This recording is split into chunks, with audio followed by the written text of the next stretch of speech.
Pozdravljeni.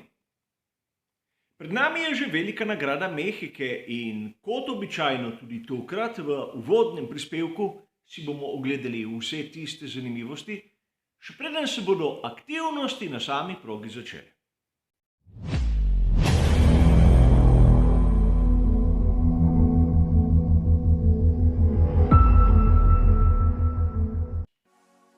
Kot običajno se bomo tudi tokrat lotili uvodnega prispevka s tremi različnimi segmenti. V prvem se bomo zazrli v preteklost, v drugem si bomo ogledali lastnosti same proge, v tretjem pa vremensko napoved. Tokrat kot zanimivost bomo lahko videli, da prav vsak izmed naštetih segmentov nam bo dal delček tistih informacij, ki bodo, upam, izjemno prav prišle pri razumevanju celotnega poteka dogajanja na prihajajočem dirkaškem vikendu.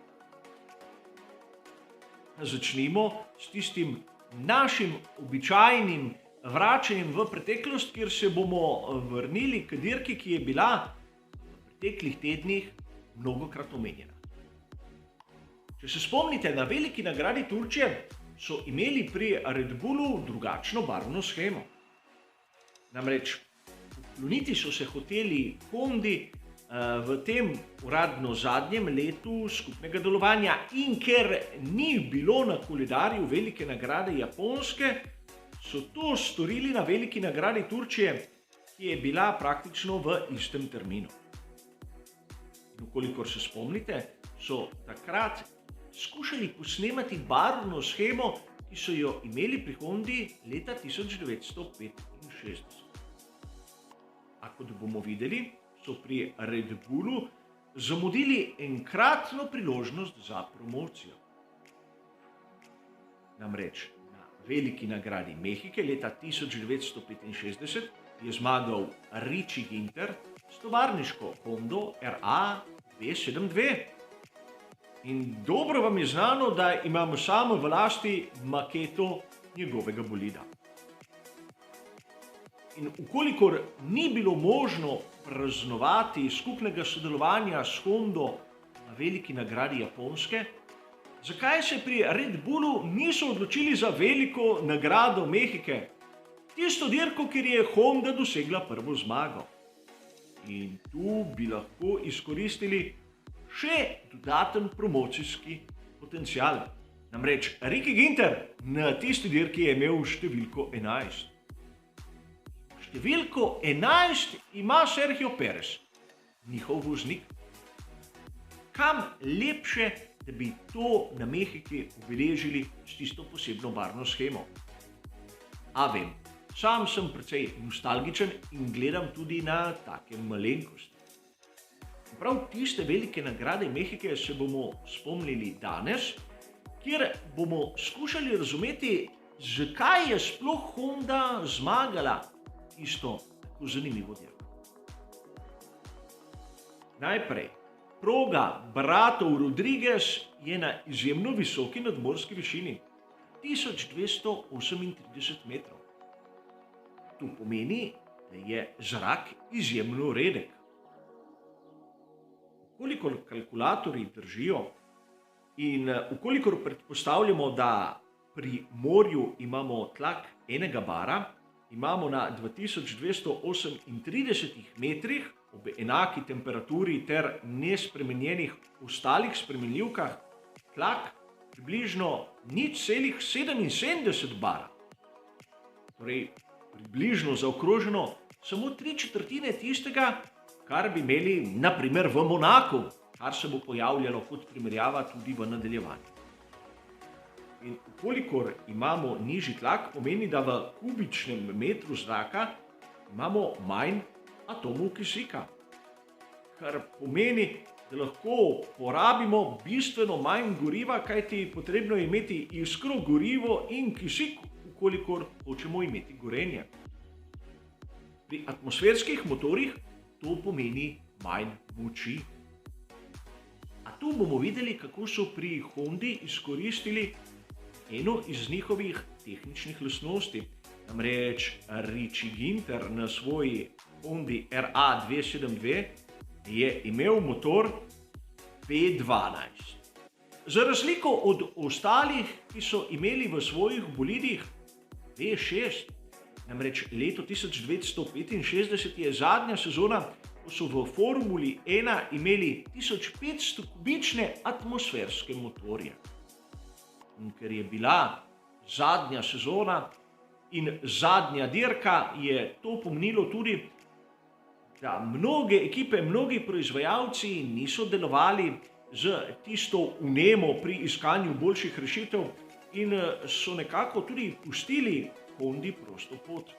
Namreč na kvalifikacijah Ginter ni bil najhitrejši, bil je samo tretji, ampak povedel je dirko od začetka pa do konca.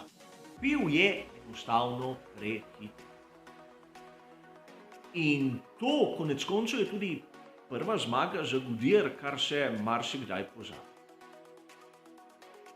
A nadmorska višina, kar se tiče samega pogona, vpliva več ali manj na atmosferske motorje, na prisilno polnjenje ne.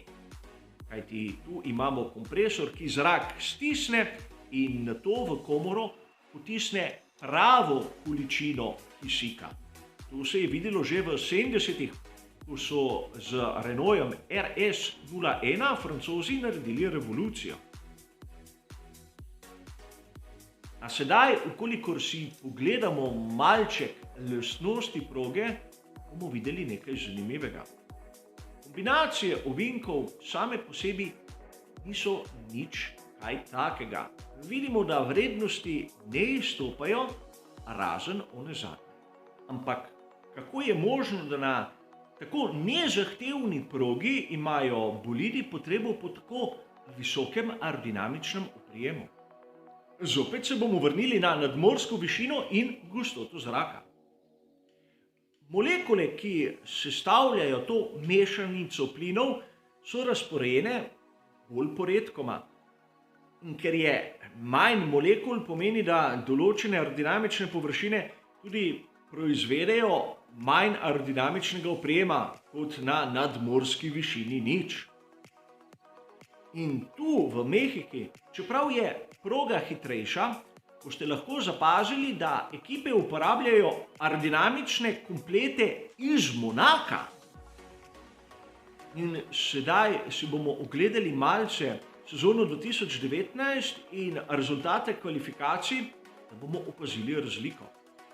Namreč v Monaku je najhitrejši Lewis Hamilton napravil krog s povprečno hitrostjo 171 km/h, seveda zaokroženo, medtem ko v isti sezoni v Mehiki Max Verstappen s hitrostjo 207 km/h v povprečju.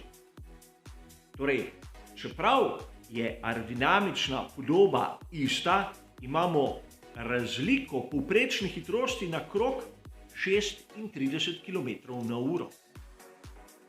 Poleg tega ne smemo pozabiti še na neko zanimivost.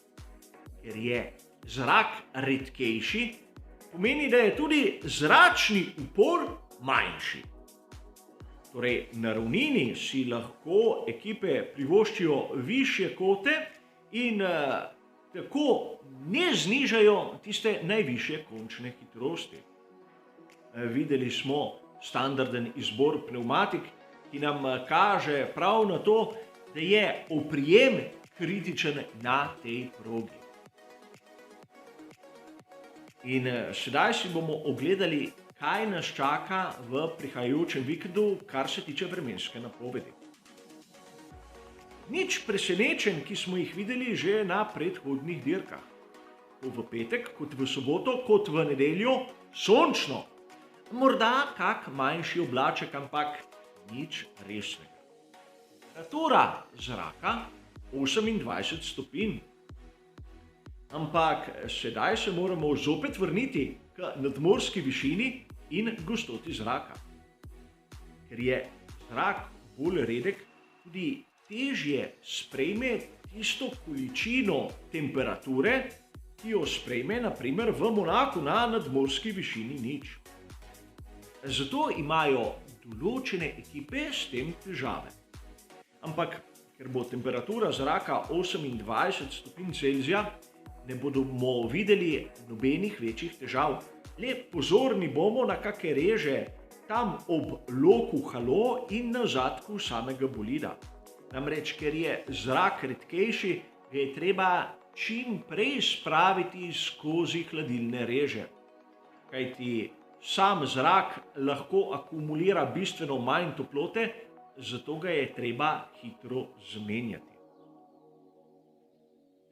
A preden končamo, še kratko obvestilo.